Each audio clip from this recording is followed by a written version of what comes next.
जय श्री कृष्णा दोस्तों, कैसे हैं आप लोग? अगर आप लोग भी नींबू या अनार उगाते हो, तो ये प्रॉब्लम आपने कम से कम एक बार ज़रूर देखी होगी। ये प्रॉब्लम होती है, पेड़ फूलों से भरा हुआ होता है। ये देखकर लगता है इस बार पेड़ टूट जाएगा। 2-3 दिन बाद जब सुबह तब देखने को मिलता है कि सारे के सारे फूल झड़ गए। कोई भी फूल पेड़ पर लगा हुआ ही नहीं है। काफ़ी सारे लोगों का यही क्वेश्चन रहता है कि इसमें क्या गलती हुई थी? आज इसी बारे पे बात करेंगे, तब तक के लिए सब्सक्राइब कर लो, ऐसी ही और इंटरेस्टिंग वीडियोज़ देखने के लिए। काफ़ी लोग सोचते हैं मिट्टी खराब है, कोई बोलता है बीज खराब थे, कोई बोलता है किस प्लांट खराब है, बट ऐसा नहीं होता। मैं आज की वीडियो में आपको सही बताऊँगा कि ऐसा क्यों होता है। सबसे पहले हम लोग इसमें बात करेंगे कि पेड़ फूल खुद क्यों गिराता है।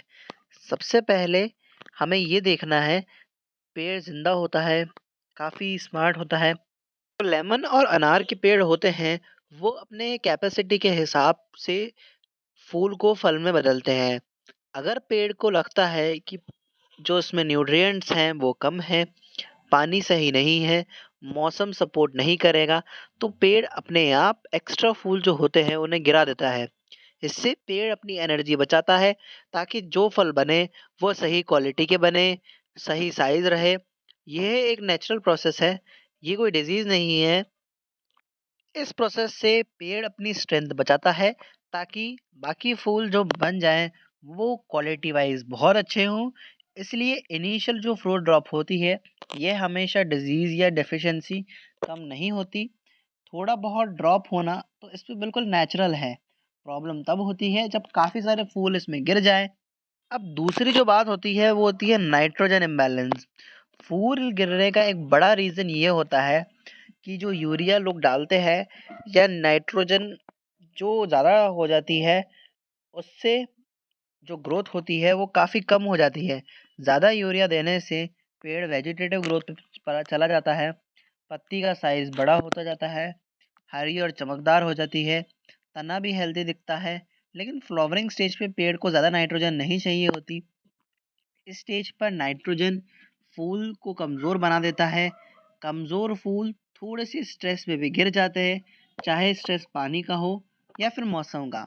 इसलिए फ्लावरिंग के बाद जो यूरिया या फिर कोई भी इसमें फर्टिलाइज़र डालें आप, तो वो आपको कम से कम रखना है, ज़्यादा क्वांटिटी में नहीं डालना है।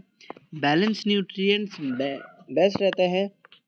अब हम लोग बात करेंगे बोरोन, जो कि छोटा न्यूट्रिएंट है। बोरोन एक माइक्रो न्यूट्रिएंट है और इसकी रिक्वायरमेंट बहुत कम होती है, इसलिए ज़्यादातर लोग इसको इग्नोर कर देते हैं। लेकिन ये फर्टिलाइज़र देना बहुत ही ज़रूरी है। पॉलिनेशन और फर्टिलाइज़न में काफ़ी हेल्पफुल होता है। यही न्यूट्रिएंट फूल को फल में बदलने में हेल्प करता है। इसकी कमी के कारण जो पॉलन होते हैं वो एक्टिव नहीं हो पाते। फूल तो काफ़ी सारे खिलते हैं, लेकिन जो फूल खिलते हैं वो फ्लावर के साथ साथ गिर जाते हैं पूरे के पूरे। रिजल्ट ये होता है कि कुछ दिन में सारे के सारे फ्लावर्स जो होते हैं वो पेड़ के गिर जाते हैं। नींबू और अनार में सबसे ज़्यादा डेफिशिएंसी इसी की होती है। इसकी फ्लावरिंग स्टेज पर इसको ज़रूर कवर करना चाहिए, इसको इग्नोर नहीं कर सकते। अब एक बड़ी बात करने वाले हैं, पानी का इम्बैलेंस।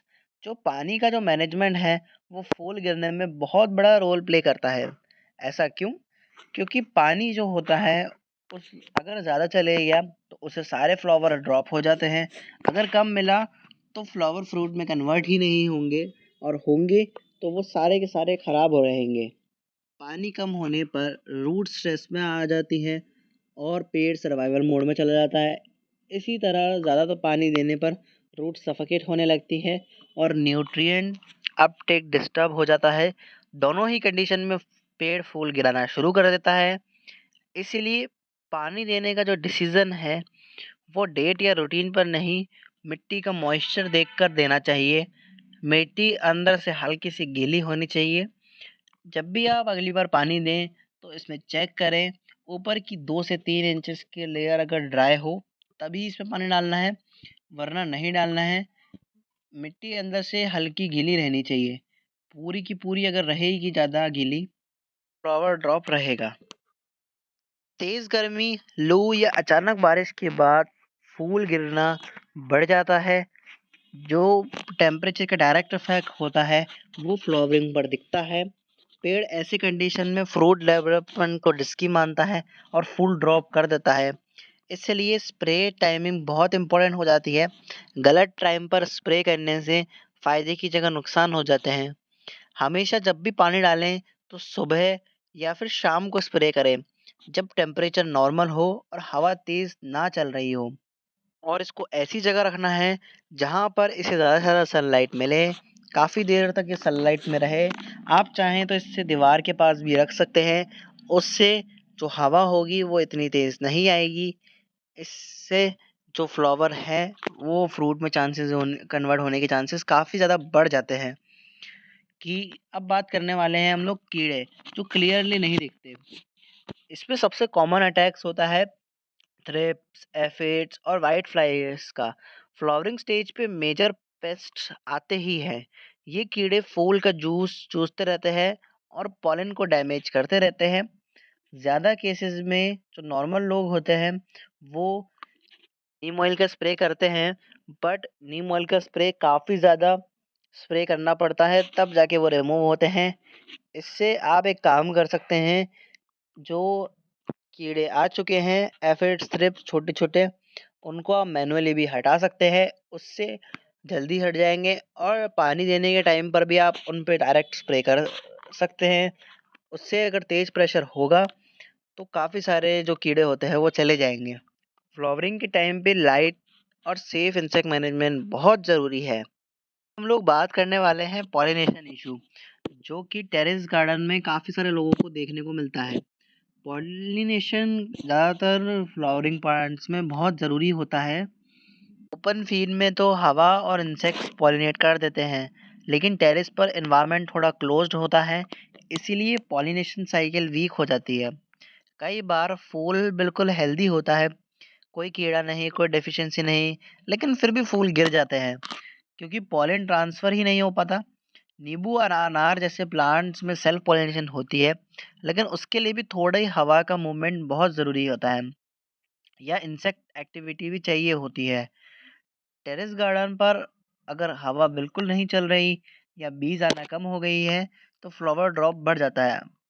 इसका सल्यूशन ये है कि आप इसमें मैनुअल पॉलिनेशन कर सकते हैं। मैनुअल पॉलिनेशन से इसमें फ्लावर के फ्रूट में चांसेस कन्वर्ट होने के चांसेस काफ़ी ज़्यादा बढ़ जाएंगे। बात करेंगे कि टेरेस गार्डन में हमेशा सिंपल और लो रिस्क स्प्रे ही क्यों यूज़ करना चाहिए।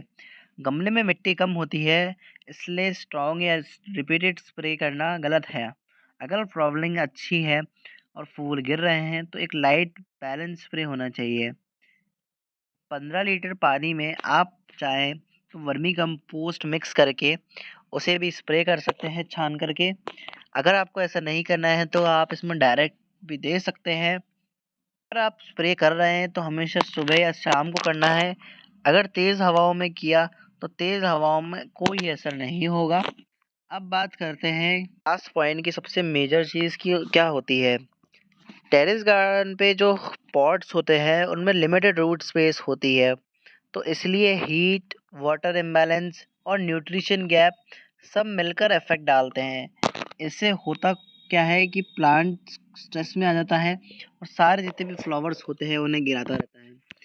अगर आप भी सही साइज़ का गमला, balance potting mix, control watering, heat से प्रोटेक्शन पर फोकस करते हैं तो फ्रूट धीरे धीरे सेट होता है। फ्रूट का साइज़ और क्वालिटी काफ़ी इम्प्रूव होता है। टेरेस गार्डनिंग में रिजल्ट थोड़ा स्लो दिखता है, पर कंसिस्टेंट केयर से नींबू और अनार दोनों अच्छा परफॉर्म करते हैं।